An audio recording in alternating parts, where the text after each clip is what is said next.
CIEM, Centro Integrado de Educação e Missões.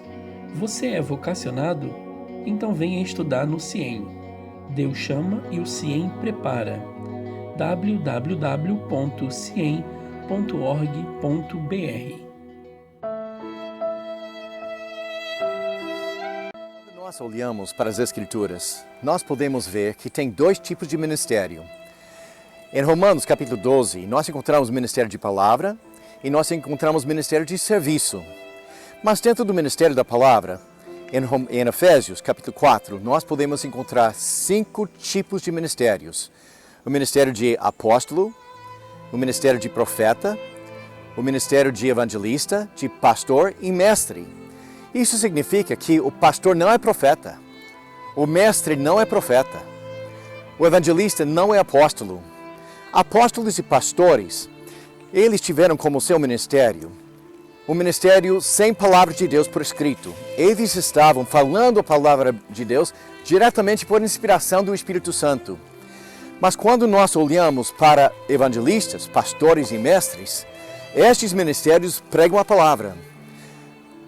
Quando nós olhamos para o relacionamento entre os 5, os evangelistas tomaram os lugares dos apóstolos. E os pastores e mestres tomaram o lugar dos profetas. Então, hoje em dia, nós não temos apóstolos, nós temos evangelistas. Somente nós chamamos essas pessoas de missionários.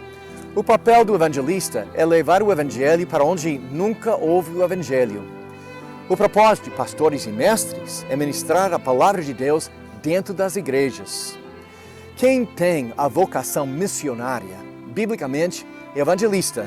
Agora é um pouco de confusão, porque em nossa igreja o evangelista é coitadinho que o pastor manda para outro bairro e ele sofre muito ali. Mas não é bem assim. Quando nós olhamos para Timóteo, Paulo mandou em Timóteo cumprir seu ministério de evangelista. Timóteo não era pastor, Timóteo não era mestre, Timóteo era evangelista. E Paulo escreveu para Timóteo, até minha vinda, pregue a palavra. Dá atenção, dedica-se à leitura da palavra. Pregue a palavra quando for conveniente, quando não for conveniente. Há muitas pessoas que acham que o missionário não tem que preocupar-se com o ensino da palavra, com a teologia, que ele tem que somente anunciar o evangelho e depois ele não tem mais responsabilidade. Mas não foi bem assim. Nós podemos ver em 1 Tessalonicenses, capítulo 5, quando Paulo estava falando com os Tessalonicenses, e ele tinha passado somente 3 semanas e um pouco mais entre eles, que quando chegou na teologia de escatologia, que muitos pastores hoje em dia nem ensinam porque eles acham que não tem benefício. Paulo escreveu aos Tessalonicenses, novos convertidos: eu não preciso ensinar mais nada sobre escatologia para vocês, porque vocês já conhecem perfeitamente essa escatologia. Como é que o novo convertido, levado para Jesus Cristo por Paulo, conhecia a escatologia? Porque Paulo, como apóstolo, Paulo, como missionário, ele ensinou a escatologia, ele ensinou a teologia, ele ensinou a Bíblia aos seus novos convertidos. Eu passei um pouco de tempo dentro de uma missão, onde o presidente da missão, ele falou: nossa responsabilidade é somente abrir as igrejas e deixar as igrejas, ir embora para abrir mais igrejas, e o Espírito Santo vai cuidar daquelas igrejas. Sabe quem cuidou daquelas igrejas? Testemunho de Jeová, os mormons, outras seitas, porque as pessoas não tiveram alicerce. O missionário tem que ser mestre da palavra. O missionário tem que ser teólogo. Ele tem que alicerçar seu povo na palavra de Deus, porque um dia Deus vai levar ele para outro povo. Mas ele tem que deixar por trás pessoas que têm alicerce na vida. Eu penso muito nisso, especialmente nesses dias difíceis.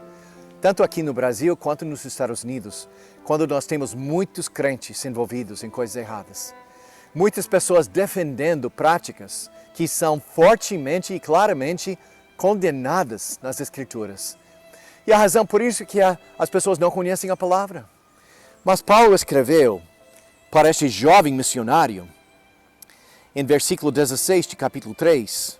Toda a Escritura é inspirada divinamente e proveitosa para ensinar, para repreender, para corrigir, para instruir em justiça, a fim de que o homem de Deus tenha capacidade e pleno preparo para realizar toda boa obra. Eu te exorto diante de Deus e de Cristo Jesus, que há de julgar os vivos e os mortos, pela sua vinda e pelo seu reino. Pregue a palavra, insiste a tempo e fora de tempo.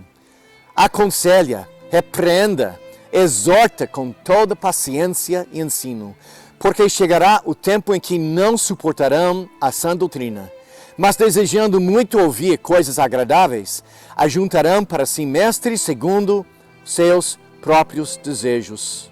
E não só desviarão os ouvidos da verdade, mas se voltarão para as fábulas. Tu, porém, sê equilibrado em tudo, sofre as aflições, faze a obra de evangelista, cumpre teu ministério.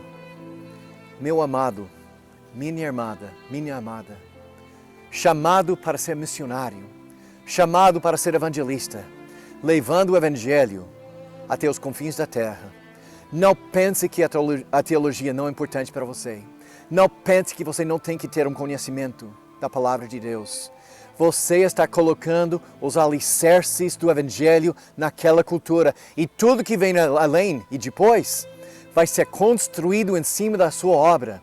Seja como Paulo, como um mestre construtor, colocou aquele alicerce da palavra de Deus nas vidas dos seus novos convertidos, para que quando vem a apostasia, os seus, as pessoas que você levou para Jesus Cristo, vão continuar fortes e firmes na fé apostólica.